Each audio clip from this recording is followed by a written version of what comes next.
আর্থিক তছরূপের অভিযোগে ধৃত করিমপুর 2 নম্বর পঞ্চায়েত সমিতির সহ সভাপতি সাজিজুল হক সহ ওরফে মিঠুকে পাঠানো হলো তেহট্ট মহকুমা আদালতে। মঙ্গলবার বিকেলে ফাজিল নগরের বাড়ি থেকে থানার পাড়া থানার পুলিশ তাকে গ্রেপ্তার করেছে। তার বিরুদ্ধে রাস্তা সংস্কারের টাকা তছরূপ থেকে শুরু করে হুমকি, তোলাবাজি, মাটি চুরি সহ একাধিক অভিযোগ দায়ের হয়েছে। সেই অভিযোগের ভিত্তিতে থানার পাড়া থানার পুলিশ তাকে গ্রেপ্তার করেছে।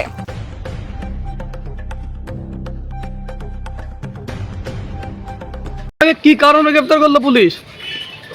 সবটাই মিথ্যা।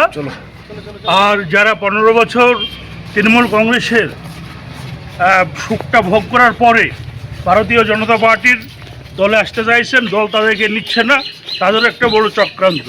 তো আমার বিশ্বাস সংবিধান আছে, গণতন্ত্র আছে, আইনের পথে চলবে। ঠিক আছে, অভিযোগটা কি মিথ্যে? বাবু একদম 100%। কি আশা করছেন? হ্যাঁ, কি আশা করছেন? বেকসুর বলে আশা করছেন? খুব সম্ভবত খুব তাড়াতাড়ি।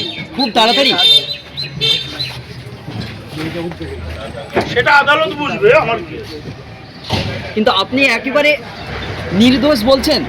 একদম, কারণ শুধু আমি তো arrest পাপ করা হয়েছে। করিনি, আমি তো পাপ করিনি। আমি কেন আপনার করব? বিরুদ্ধে সরকারি টাকা তছরূপের অভিযোগ উঠেছে। এটা হয় না। আমি কোনোদিন ওই সরকারি এক্সিকিউটিভ এবং নয়, আপনাদের যে আমরা জলঙ্গি হচ্ছে পলিসি মেকার। যে জলঙ্গি নদী, সেই জলঙ্গি নদীতে মাটি বিক্রি করার অভিযোগ উঠেছে। ভুল কথা একদম।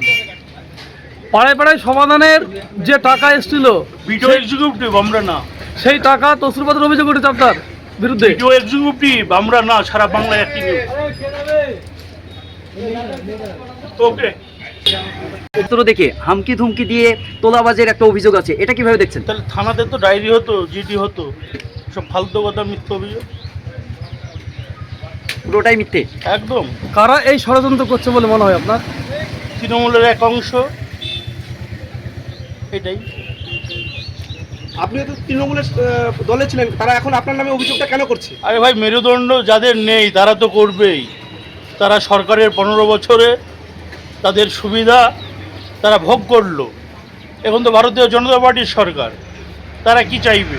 তারা কি বিজেপির সাথে হাত মিলিয়েছে বলে মনে করছেন? বিজেপি নেবে না, সব মাল দেখে নেয় নাকি বিজেপি? ভারতীয় জনতা পার্টি যে এত সমর্থন নিয়ে ক্ষমতায় এসেছে, তো এইসব মাল দেখে বিজেপি নেবে কেন?